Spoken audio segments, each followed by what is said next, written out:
Սիրելի ռադիո լսողներ եւ ռադիոդիտողներ, ես ձեզ ողջունում եմ FM 106 եւ 5 հաճախականությամբ, սա բիզնեսն է Մանթաշյանցի հետ, Վարամ Միրաքյանը, նախագահն եւ մեր հաղորդավարը, հաղորդման հեղինակը։ Առաջին խոսափողի մոտ է Դավիթ Խումարյանն եմ ես, երկրորդ խոսափողի մոտ եմ այսօր շատ հետաքրքիր ու նուրբ թեմա ենք քննարկելու Հայաստան-Սփյուռք հարաբերությունների մեջ երևի թե այդ հարցը բոլոր տեսանկյուններից քննարկվում է հասարակության մեջ Բացի երևի թե գործարարության ոլորտից, ես օրինակ նմանատիպ քննարկումներ չեմ լսել։ Ինչպեսի քննարկումներ որ ասես։ Թե ոնց առաջի հերթին մենք փորձենք մոնետիզացնել Սփյուռքը, այսինքն այդ Սփյուռք գոյությունը եւ ամրապնդենք բիզնես կապերը Հայաստանի եւ Սփյուռքից անցնենք դեպի տնտեսական կառույցի, էլի, ոնց որ Սփյուռքը ոնց մշակութայինից անցկացնենք տնտեսական կառույցի։ Սփյուռքի հետ հարցերը ընդհանուր առմամբ վերջի տարիներին էլ ավելի բարդացել են, անհասկանալի են դարձել, բայց ինձ թվում է, որ գործարարությունը այն ոլորտն է, որ առավել եւս սահմաններ չի ճանաչում եւ քաղաքական նախասիրություններ էլ մեծ հաշվով չի ճանաչում, այսինքն կապ չունի թե դու ինչ տեսակետ ունես, եթե Սփյուռքին գանք, ապա դաշնակցական ես, հնչակյան ես, թե ռամկավարազատական կուսակցության ներկայացուցիչ ես, ոնց ես վերաբերվում գործող իշխանություններին Հայաստանի, մեծ հաշվով տարբերություն չկա այս բaragայում։ Ես չեմ հանդիպել այդպիսի դիսկուրսի, թե ոնց Սփյուռքը մշակութային ենթակառուցվածքից վերածել տնտեսականի չեմ հանդիպել Սփյուռքի նպատակ բանի մասին հա մեկ հանդիպում ենք ցավոք սրտի շատ հազվադեպ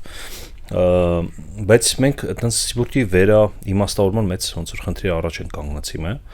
մի քանի պատճառներով պատճառ համար 1 որը սկսվել է 1991 թվականից դա պետության գոյությունն է, որտեղ Սփյուռքը երկու նախապայման ուներ, ինչպես մեր հյուրը ասաց Լևոն Աֆյանը նախորդ անգամ ասաց, ցեղասպանության ճանաչում, ազատ անկախ Հայաստան։ Հիմա ազատ անկախ Հայաստանը եղավ, ցեղասպանության ճանաչումն ըստ էության ստացվում է։ Այո, մեծամասամբ աշխարհի մեծ մաս երկրներ ընդունել են եւ այլն, հա, հարցը այնա որ, բա հետո հարցն է, չէ՞, մենք ասում ենք Ամերիկայի նախագահն ասի եւ այլն, հա, ասաց, հետո Չէ, այսինքն այդ դիսկուրսը կա, բայց ըստ դրա բովանդակություն չի ստանում։ Իմ կարծիքով պետք է մենք վերաիմաստավորման մեջ կարևոր կետը տնտեսական ֆունկցիոնալ նշանակություն ավելացնենք։ Երբ որ Սփյուռքը հիմա մենք ավելի շատ մշակութային ենք, չէ, հավաքվում են հայկական պարեր, հայկական եկեղեցի, հայկական տոներ, հայկական, չգիտեմ, ազգային տարբեր միջոցառումներ եւ այլն բարեգործություններ եւ այլն մենք ավելի շատ մշակութային կառույց ենք բայց եթե ուզում եք Սփյուռքը մնա կարևորը որ մշակութային կառույցից վերածվենք նաեւ տնտեսական էկոհամակարգի տնտեսական ենթակառուցվածքի տնտեսական ինստիտուտի այսինքն մեր ամբողջ Սփյուռքը միավորենք մեկ տնտեսական ենթակառուցվածքի մեջ ու ինքը կդառնա աշխարհի ամենա ուժեղ էկոհամակարգերից մեկը տնտեսական էկոհամակարգերից մեկը ինչու որտեղ մենք ծորված ենք ամբողջ աշխարհում կարևոր տնտեսական կենտրոններում եւ երկրորդ մենք միջինում տնտեսական բաղկացած է մեր Սփյուռքում կան շատ տնտեսական հաջողության հասած անձեր հիմա այսինքն երբ որ այդ մենք գանք դրան որ Սփյուռքը բացի մշակութայինից նաեւ տնտեսական ֆունկցիոնալություն ունենա այդ ժամանակ արդեն հայկական Սփյուռքին միանալու կամ որոշում կայացնելու ես հայ եմ կամ ոչ, դա ոչ միայն էմոցիոնալ որոշում է լինելու կամ ելնելով պապերից կամ չգիտեմ պապիքս ծեցում էր ասում էր մենակ հայերեն խոսես եւ այլն, այլ նաեւ տրամաբանական ֆունկցիոնալ նշանակություն ունենալու, այսինքն մեր հայրենակիցները նաեւ տրամաբանական որոշում են կայացնելու լինել հայ, քանի որ դրա հետևում կա տնտեսական որոշակի հետևանքներ, տնտեսական արդյունավետություն, տնտեսական հաջողություն եւ այլն ու այդ բերելու նրան որ նաեւ հայ լինելու ֆունկցիոնալ նշանակության դերն է մեծանալու մենակ էմոցիոնալ եւ մշակութային չի լինելու այսինքն դա հնարավորություն է տալու ինչ որ չափով միանալ ընդհանուր համահայկական ռեսուրսներին եւ դնել այդ ռեսուրսները ավելացնել եւ այդ ռեսուրսներից նաեւ օգտվել այո ու այդ ռեսուրսները մեծացնել ամենակարևոր կետը դա մենք ունենք այդ տնտեսական ռեսուրսը մենք ունենք բանը չէ ասում են հայերի հիմնական ռեսուրսը հայրն են չէ համաձայն են որ հայերի հիմնական ռեսուրսը հայրն են բայց հայերի հիմնական ռեսուրսը այդ հայերին իրար կապելն է այսինքն հայերը մենակ բավարար չեն որպես ռեսուրս լինելու համար մենք նաեւ պետքա ինստիտուտներ եւ տարբերակներ գտնենք այդ մարդկանց իրար հետ կապելու համար դրա համար ոնց որ հայկական հիմնական չօգտագործած ռեսուրսը դա հայկական հայերի միջև կապեր ստեղծելն է ու վստահության մթնոլորտի ձևավորումն է այդ որը որ վստահությունը ռեալ տնտեսական էֆեկտներ ունեցող երևույթ այսինքն абստրակտ հասկացություն չի վստահությունը ռեալ տնտեսական հետևանքների բերող վարքային դրսևորում է, որը որ կարևոր է նաև որպես ինստիտուտ վստահությունը զարգացնել համայնքների միջև։ Բարձր տեխնոլոգիաների ոլորտի ներկայացուցիչների հետ երբ զրուցում ենք, այնտեղ էլ չէ, օրինակ մշտական դիալոգ կա, ինչ որ մի ստարտափի մասին են խոսում, ասում են սա հայկական ստարտափ է, ու փորձում ես հասկանալ, էլի, այսինքն մենք ոնց ենք բանաձևում, արդյոք է ստարտափը հայկական է, թե հայկական չի, որտեվ ստարտափների մեծ մասը դրանք Սան Ֆրանցիսկոյում գրանցված ընկերություններ են, որովհետև ոնց որ թե աշխարհի կենտրոնը ստարտափների Սան Ֆրանցիսկոն է, հիմա մենք ոնց ենք հաշվում, ինքն չի հայկական, որովհետև սեփականատերերը հայեր են, դրանով է հայկական, թե որովհետև արմատներով թիմն է ստեղ, դրա համար է հայկական։ Այդ հարցը երևի բիզնեսում էլ կա, այսինքն երբ մենք հայկական բիզնես ենք ասում ընդհանուր առմամբ, ինչը նկատի ունենք, այսինքն որն է կարևոր նախադրյալը, որ մենք համարենք, որ այս բիզնեսը, այս ձեռնարկությունը հայկական է, ասես։ Այդ դիսկուրսը այս վերջերս մենք արեցինք, տենց էլ ոնց որ ընդհանուր եզրահանգման չեկանք, որն է համարվում հայկական, որ Հայաստանում է աշխատում, հիմնադիրները հայ չեն, որ Հայաստանից դուրս է աշխատում, հիմնադիրները հայ են, որ made in Armenia է, թե made in USA է, բայց հիմնադիրները հայ են եւ այլն, այսինքն դիսկուրս կա, ու որը կարելի է համարել հայկական, ինձ թվում է հայկական կարելի է անել համարել են, որը որ որևէ ֆունկցիոնալ նշանակություն ունի հայկականության համար։ Այսինքն դա կլինի, չգիտեմ, Սփյուռքում, դա կլինի Հայաստանում, դա կլինի արտասահմանում, բայց ինքը ոնց որ ընդհանուր մի միսիա եւ գաղափարի շուրջ է ոնց որ միավորվում, էլի, երբ որ մի միսիայի շուրջ է միավորվում, միսիան է հայկականության աջակցությունը, հայկական պետության ուժեղացումը, հայկական, չգիտեմ, համայնքների ուժեղացումը եւ այլն, այդ դեպքում այդ կարելի է համարել սա հայկական ձեռնարկություն է։ Հիմա կարող է այդ ընկերությունը բացվի, ասենք, չգիտեմ, Լիոնում, հիմնադիրները հայ, այնտեղ ձուկ աճեցնեն ու վաճառեն, հա, բայց նաև կարևոր նպատակը լինի իրենց համար, որ օգնեն հայկական պետությանը, դրա համար այնտեղ փորձեն ընկերության մասնաճյուղ բացեն Հայաստանում, փորձեն աջակցել տեղի եկեղեցուն, փորձեն աջակցել տեղի դպրոցին եւ այլն, այդ կարելի ասել հայկական, որտեղ ընդհանուր նույն միսիայի շրջանակներում է գործում, միսիայի սահմաններում է գործում։ Վարամ, իմ տպավորությամբ Հայաստանի Հանրապետությունը Սփյուռքը երբեք չի դիտարկել որպես հայկական բիզնես միջավայրի գործընկեր միջավայր, այսինքն մենք ոնց ենք Սփյուռքին մոտեցել, որ կա Հայաստան համահայկական հիմնադրամը ու իրականում փառք ու պատիվ են մարդկանց, ովքեր որ փող են ուղարկել համահայկական հիմնադրամ, մենք ինչքան էլ խոսենք, համահայկական հիմնադրամը իրականում մեծ գործեր ունի արած, մեծ պրոյեկտներ ունի արած եւ շատ շնորհակալություն բոլոր այդ մարդկանց, ովքեր որ դա արել են, թե Հայաստանում, թե դոնորները Հայաստանից, թե դոնորները Հայաստանից դուրս, մարդիկ իրանցից կտրը տվել են, բայց այդ կապը ստեղծելու խնդիրը կարծես թե պետությունը չի ունեցել, այսինքն ինքը Սփյուռքին ասել է եկեք հանգստացեք, խորվիրապ գնացեք, շուտ բարեգործություններ արեք տարին մեկ մարաթոններին եւ ցույց թե այդքանը։ Հա, ֆունկցիոնալ նշանակությունը պետությունը չի դիտարկում Սփյուռքի, այսինքն որ իր, չգիտեմ, իր երրորդ ձեռքն է, չէ՞, պետությունը երկու ձեռք, երրորդ ձեռքն էլ Սփյուռքն է, ու ըստեյության երրորդ ձեռքը չի, երրորդն է, չորրորդն է, հինգերորդն է, 10-րդն է, այսինքն եթե պետությունը երկու ձեռք ունի, ինքը մի ձեռք չի, էլի Սփյուռքը, այսինքն չի կարելի երրորդը նայել։ Հա, եթե պետությունը երկու ձեռք ունի, Սփյուռքը 20 ձեռք ունի, եւ կապերով, եւ հնարավորություններով, եւ ֆինանսներով ու բաներ կա, որ ֆինանսներով չես կարող հասնես։ Այսինքն նույն Սփյուռքի այն ենթակառուցվածքը ինչ որ ունենք, տարբեր քաղաքներում մասնաճյուղեր, որտեղ որ հավաքվում են հայկական համայնքը, չգիտեմ, հավաքում են եկեղեցու շուրջ, եկեղեցուն կից ինչ որ տարբեր կառույցներին եւ այլն, այդ ենթակառուցվածքը ստեղծելու համար մենակ փողը բավարար չի։ Այդ ենթակառուցվածքը ստեղծելու համար պետք են առաջնորդներ, լիդերներ, պետք է ժամանակ, բավական շատ եւ այլն։ Մենք ունենք հսկայական ենթակառուցվածք, որը տարիներով, տասնամյակներով շատ հայ ազգի լիդերներ ու գործարարներ ու չգիտեմ հոգեվորականներ եւ այլն տարբեր ոլորտից ներդրում են արել ստեղծել այդ ենթակառուցվածքը։ Մեր խնդիրն օգտվել այդ ենթակառուցվածքից։ Որոնք մեծաշով պատրաստ են պետության հետ կիսվելու այդ ենթակառուցվածքով, պետության հետ, հա, այդտեղ մի քիչ խնդիր կա ինձ թվում է նաեւ իրենց կողմից, որտեղ իրենք պետությունը շատ դեպքերում ուզում են դիտարկել որպես բան, դիտարկել որպես այտենց կառույց, որ իրենք միշտ պետք է օգնեն։ Հա, բայց պետությունը էլ միակ հայկական ազգային կառույցն է, որը ուժի կիրառման իրավունք ունի, չէ՞, հետեւաբար իշխանություն ունի։ Բավական մեծ կիրառման մոնոպոլիա ունի, հա, ու այդտեղ բանա դա առաջանում, այդտեղ կոնֆլիկտ է առաջանում, ժամանակ, քանի որ ոնց որ միշտ իրենք Հայաստանը դիտարկել են որպես հատկապես 90-ականներից, բան, երբ որ սկսվեց որպես ինչ-որ մի նորածին թույլ բալիկ, որին պետք է օգնել ու հանկարծ պարզվում որ պետությունը չէ, էլի, այտենց այդքան էլ նորածին չի, ուտեղ կոնֆլիկտ է առաջանում, մանում ունենք այդ խնդիրը գլոբալ։ Ու մենք նաև չունենք ձևակերպած թե որն է մեր նպատակը սպյուրտի հիմա որ բանը դուրս եկավ նույն Լևոն Աֆեյան լավ բան ասաց, ասես պետություն պետք է դառնա որպես նպատակ ուժեղ պետություն։ Դին դուրս եկավ, չէ՞։ Սպյուրտից նպատակ ցեղասպանության ճանաչումը դուրս եկավ, այսքան որ ճանաչվում է, ֆունկցիոնալ նշանակություն չկա, այդ թվում նաև սպյուրտի կողմից ձևակերպած ֆունկցիոնալ նշանակություն չկա, այսինքն որևէ սպյուրտի ներկայացուցիչ չի ասում, ահա ցեղասպանություն ճանաչվի 100 պետության կողմից, դրանից հետո մենք Թուրքիայից կստանանք $10 միլիարդ կամ $1 միլիարդ, որտեղ այդ կլներ ֆունկցիոնալ նշանակությունը, չէ՞, բայց ֆունկցիոնալ որևէ մեկ չի ձևակերպել դա։ Ու չկա էլ հասնելու, այսինքն abstract բան է, էլի ոնց որ ավելի շատ արտարության հատուցման abstract ինչ որ հասկացություն է ցեղասպանություն։ Հա, բարոյական, բարոյահոգեբանական հարց է։ Հա, հարց է, հա, բայց նաև ինչ որ առումով հա հնարավոր է ապագայում զսպել տեսանկյունից, բայց ոնց որ տեսանք մենք 20 թվականի պատերազմում այդքան էլ չզսպեց այդ ամեն ինչը կան տեղահանոցը, որտեղ ըստ էության ցեղասպանության շարունակություն է, չէ, էթնիկ խմբին զտեցին այնտեղ մի մասը պատերազմով, ուժի կիրառման իրավունքով, հետո պայմաններ ստեղծելով, որ մարտիկ սովի եւ այլն իրուս դասական սպանեցին եւ տեղահանեցին ազգային պատկանելությունից ելնելով։ Հա, ու դասական այդ բանը գենոցիդի այո, ամբողջ սահմանումների ինքը համապատասխանում է։ Հա, բայց որևէ հետևանք չունեցավ, այսինքն մենք նույնիսկ այն որ ամբողջ աշխարհով ասում են ցեղասպանություն չկարողացանք նաև դրա բերել նրան, որ դրա հետևանքով չկրկնվի։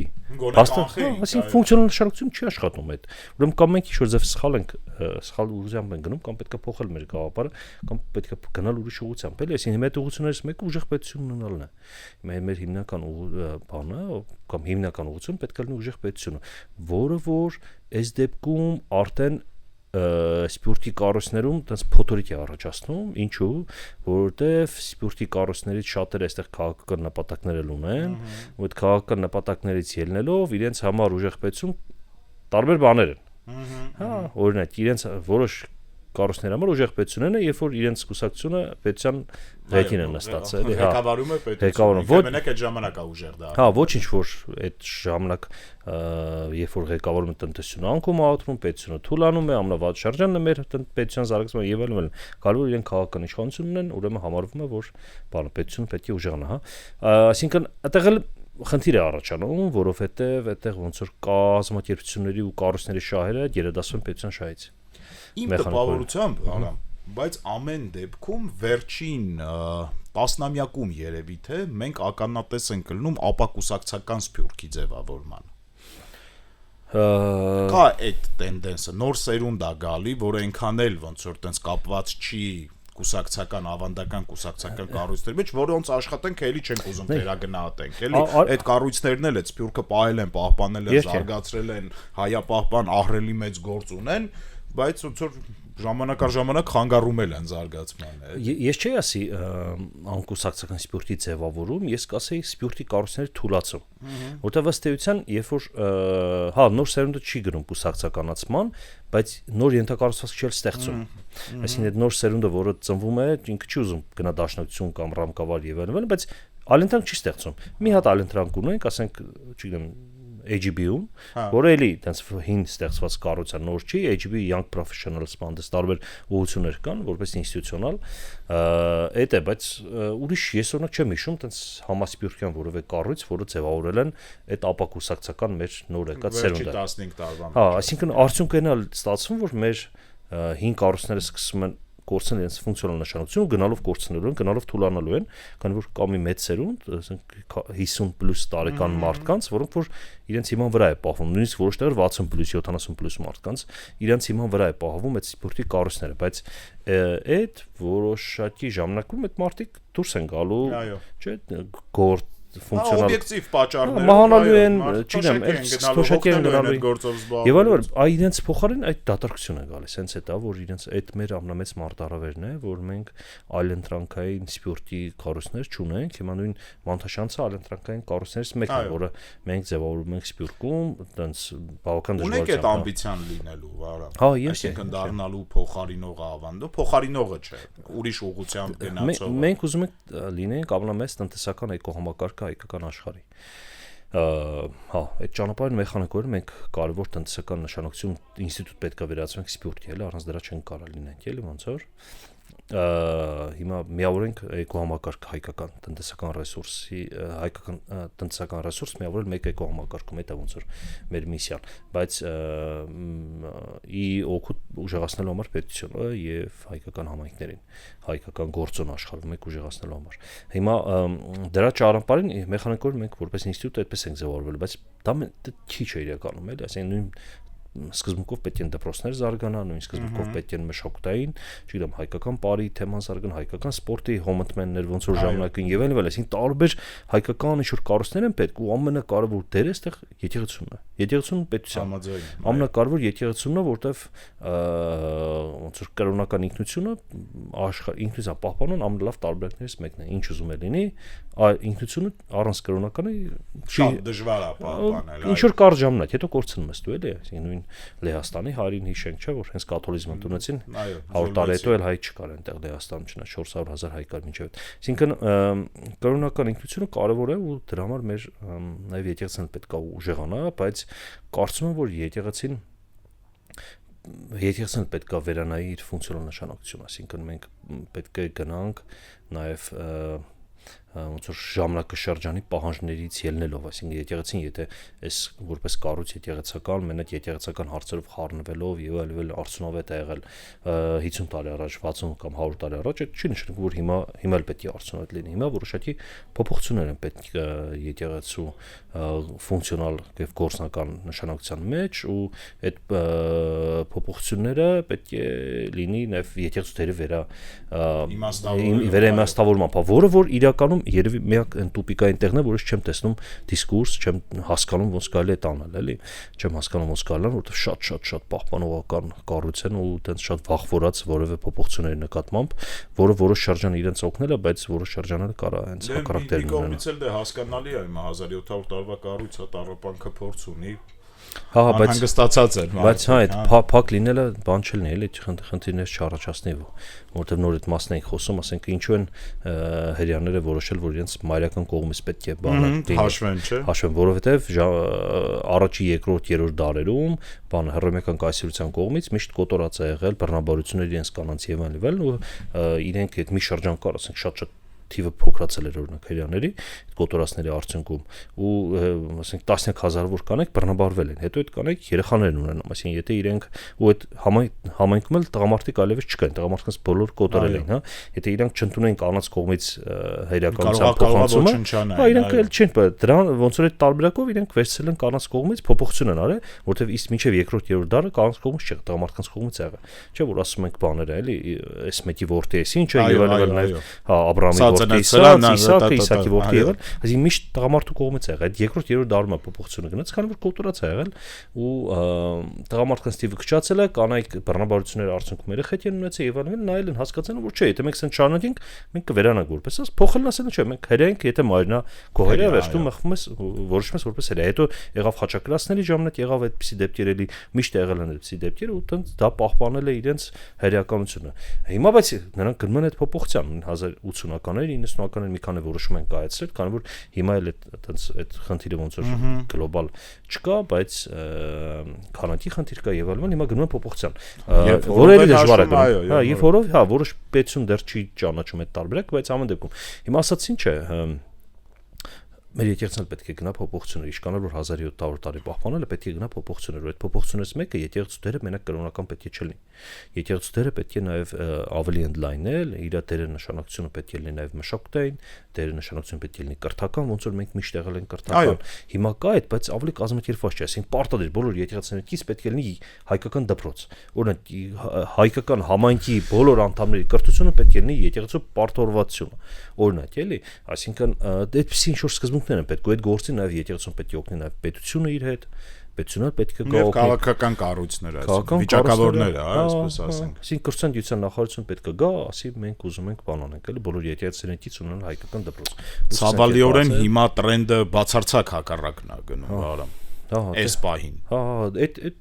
այդ մի ճիշտ տրամբանական չի, մի ճիշտ չէ, ասենց ասում։ Շատ տրամբանական չէ, հա։ Բացարձակ տրամաբանական, չես կարա մարտիրա սեփական եկեղեցուն տենց վերաբերվի։ Ու բանը ու Նաև եկեղեցու եւ սպորտի թեմայով էլի։ Մի պրիմիտիվ օրինակ բերեմ, բանը սպորտի ֆունկցիոնալ նշանակության ուժեղացման տեսանկյունից էլ ինչ դեր կարող է ունենալ, որը որ չունի այս բայդուսում, հսկայական ռեսուրս է պետության համար, որ չի օգտագործվում։ Նույն օրինակ Իսրայելի Մասադը գաղտնի ծառայությունը ինչով նաև բան ուժեղ չէ, որտեվ իրենք ունեն այդպիսի երևույթ կոչվում է, չեմ հիշում ոնց էր կոչվում այդ երևույթը, որ ամեն մի գործակալ պետք է ունենա քաղաքացիական մոտավորապես 20 գործընկեր ու մեծ համագործակցում է, որոնք որ տարբեր երկրներում են ցագումով հերեն եւ իրենք պատրաստ են երկրին օգնել։ Օրինակ մեկն է, որ ունի հյուրանոցների ցանց, չէ՞, դրանով ասում են, ահա, իրագործով դու այդ հյուրանոցների ցանցի գծով ժամանակ առ ժամանակ հարցնենք այսով է կոմոդ եկել, դուք ասես ով եկել, օրինակ էլ ինֆորմացիա այդ մարդու մասին կամ կարող տեսախցիկ դնենք դու նկարես այդ մարդուն եւ այլն տարբեր ինչ որ հարցեր, չէ՞։ Դուք ամեն մի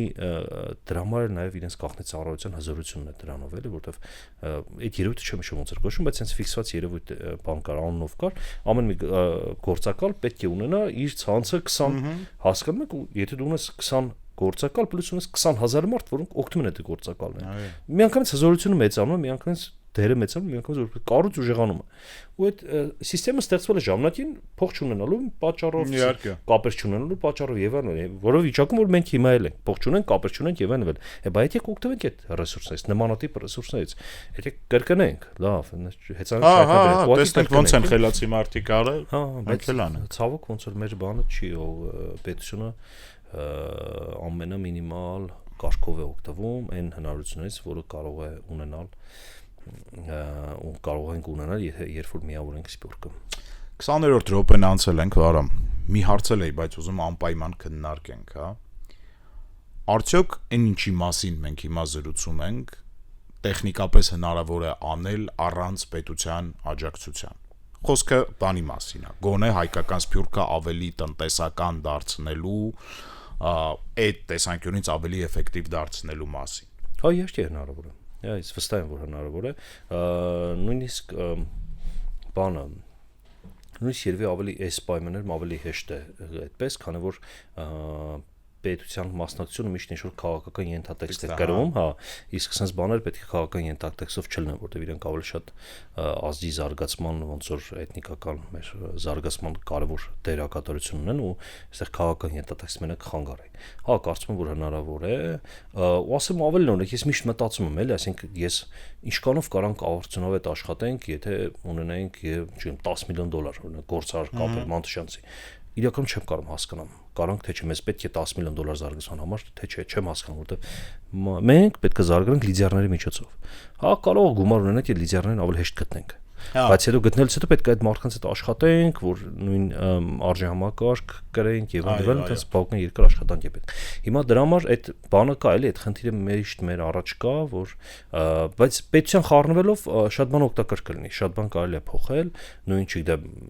կրթության գիտության նախարարությունը եկեղեցու հետ միաժամանակ բոլոր եկեղեցիներին կից բացում հայկական դպրոցներ, որ ինքնությունը այնտեղ զարգանա եւ այլն։ Մշակույթի նախարարությունը մշակութային ինչ-որ կենտրոնները բացում բոլոր եկեղեցիներին կից եւ այլն, այսինքն այտենց ինչ-որ բաներ կա, որը որ հա, բնականաբար կուժեղացնի, ուղղակի պետք է նպատակ դնենք, էլի։ Պետությունը պետք է նպատակ դնի, հետո այս նպատակով գնա, մենք պետք է նպատակ դնենք, այդ նպատակով գնանք։ Եկեղեցու ցանցը շատ ափսոս է, ես համաձայն եմ, այսինքն ինքը այլևս գործող ցանց է, որը դու, չգիտեմ, 100 տարուց պակաս ժամանակում չես կարող ստեղծես այդ ցանցը, էլի, նույնիսկ աշխարհի բոլոր փողերով։ Հա, ինչ ուզում ելնի մեկը։ Պարադոքսն է նա, որ խորհրդային միությունում դա հասկացել են, այսինքն խորհրդային միությունը ինչ որ հարաբերություններ ա ունեցել հայրաքելական եկեղեցու հետ եւ ներսե եւ Սփյուռքում։ Հիմա ավելի տարեց ռադիոլսողների համար դա գաղտնիք չի, որ այդ հարաբերությունները եղել են։ Իհարկե։ Իսկ Հայաստանի Հանրապետությունը ոնց որ տենց չի ուզում, ասում է չէ մենք առանձին ենք, թող տենց եկեղեցին գնա իր հարցերով զբաղվի։ Խորհրդային միության գաղտնի ծառայություններն են օգտագործել։ Ես չէի ուզում ասել, որ գաղտնի ծառայությունների մասին է խոսքը, հա։ Իրենց, հա։ Եվ եկեղեցին եւ Սփյուռքը եւ այլն, այսինքն ֆունկցիոնալ նշանակություն ունեցել իրենց, բայց մեր պետության համար հիմա ֆունկցիոնալ նշանակություն չունի էլի։ Իսկ այդ մեծ իմպերիան ընկալել է, որ այս փոքր ժողովրդի այս ձևավորված ցանցը կարա պիտանի ելնի, կարա օգուտ բերի, իսկ Հայաստանի Հանրապետությունն էլ տենց համարում է, որ չէ, ոչինչ։ Նույն բանի հանդիպումը Ռուզվելտի, Ստալինի եւ Չերչիլի, որ Թեհրանում եղավ, այդ հայկական ցանցի միջոցով մահա փորձը դադարեցվել, այսինքն Իրանի հայրի միջոցով, հայկական ցանցի միջոցով կարողացել են այդ 3 նախագահների կյանքը փրկեն, որ գերմանացիները մահապործ են կիրառել, չէ՞։ Վարդանյան հետախույզը եւ այլն հայտնի պատմությունը, որ Google-եք կամ ChatGPT-ին հարցնեք կպատմի, այո։ Հետեւաբար այդ ամեն ինչը օգտագործել է խորհրդային միությունը, իսկ մենք չենք օգտագործում որպես պետություն։ Այդ շատ զարմանալու է, ու այնպես չի որ դա նոր է սկսի, այսինքն դա ոչ նոր իշխանությունների խնդիրն է, նախորդնել էր տենց, նախանախորդնել էր տենց, այն ամենանախորդնել էր տենց, այսինքն մենք 91 թվից մեծ հաշվով ունենք չպարզած հարաբերություններ Սփյուռքից, Սփյուռքն էլ մեզ հետ։ Մաքսիմում մի հատ Հովնանյան, մի հատ չգիտեմ Էռնիկյան եւ այլն, բայց 5 ընտանիք։ Հա, բայց 5 ընտանիք, չգիտեմ 50,000 ընտանիքից 5-ն են ուղղակի, էլի կամ մոտավորապես 5 ընտանիք կա, որ ինչ որ ազդեցություն ունի Հայաստանի կյանքում, Հայաստանի Հանրապետությունն էլ կարծում եմ Սփյուռքում այնպես չի, որ ինչ որ ազդեցություն ունի։ Հա, շատ թույլ, հա։ Ոչ ցանկություն ունի, երևի թե ոչ էլ հնարավորություն մեծ հաշվով, էլի։ Այո։ Այսքան է երևի թե այսօրվա համար։ Սիրելի ռադիո լսողներ, շարունակեք մեզ լսել, նայեք նաև մեր նախորդ թողարկումները։ Ով էս թեմայով հետաքրքրվեց, ում դուր եկավ էս թեման, առաջարկում եմ համացանցում գտնել նաև պարոն Աֆեյանի հետ հարցազրույցը, որ Վարամը նախորդ թողարկմանն էր արել, բավականին հետաքրքիր հարցազրույց էր, ես մեծ հաճույքով եմ լսել, բաժանորդագրվեք նաև մեզ սոցիալական հարթակներում, շարունակեք լսել գործարարալիքը, կհանդիպենք այսօր այսքանը։